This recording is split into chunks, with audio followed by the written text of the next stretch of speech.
13 మందిని అరెస్ట్ చేసిర్రు. లీకేజ్ కాకపోతే పరిస్థితి ఈ దాకా ఈ విషయం ఉండదు.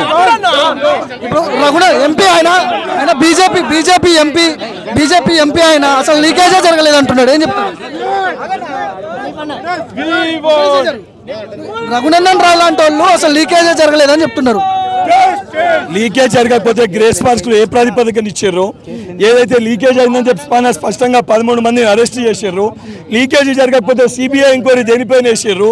నిజంగా ఏదైతే ట్రాన్స్పరెన్సీ, ఇంటిగ్రిటీ, శాంటిటీ ఉంటే ఈరోజు ఈ వాస్తవాలు బయటికి ఎందుకు వస్తాయి? జూన్ 14వ తారీఖున విడుదల చేసిన రిజల్ట్స్ జూన్ 4వ తారీఖున ఎందుకు రిజల్ట్స్ విడుదల చేశారు? ఏదైతే ఎగ్జామ్ కండక్ట్ చేయకముందే పేపర్ లీకేజ్ అనేది సోషల్ మీడియాలో కథనాలు ఎందుకు వచ్చినాయి?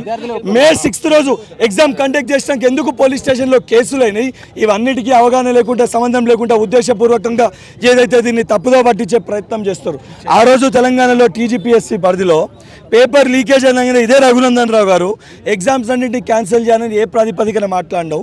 మరి ఆ రోజు రాష్ట్రంలో ఆ ప్రాతిపదికన బీజేపీ స్టాండ్ తీసుకున్నప్పుడు ఈరోజు కేంద్రంలో ఏదైతే నీట్ పరీక్ష పేపర్ లీకేజ్ అని ఇంతమంది విద్యార్థులు ఆందోళన చెందుతున్నప్పుడు ఎందుకు దీనిపైన మిస్లీడ్ చేసే ప్రయత్నం చేస్తున్నారో ముందు దాన్ని ఆలోచించి. కేంద్ర మంత్రులు కలవలేదు, ఎంపీలను కలవలేదు, బీజేపీ నాయకుల్ని కలవలేదు, డైరెక్ట్ రాజ్భవన్ ముట్టడు అంటున్నారు. ఏంటి వినతి పత్రం?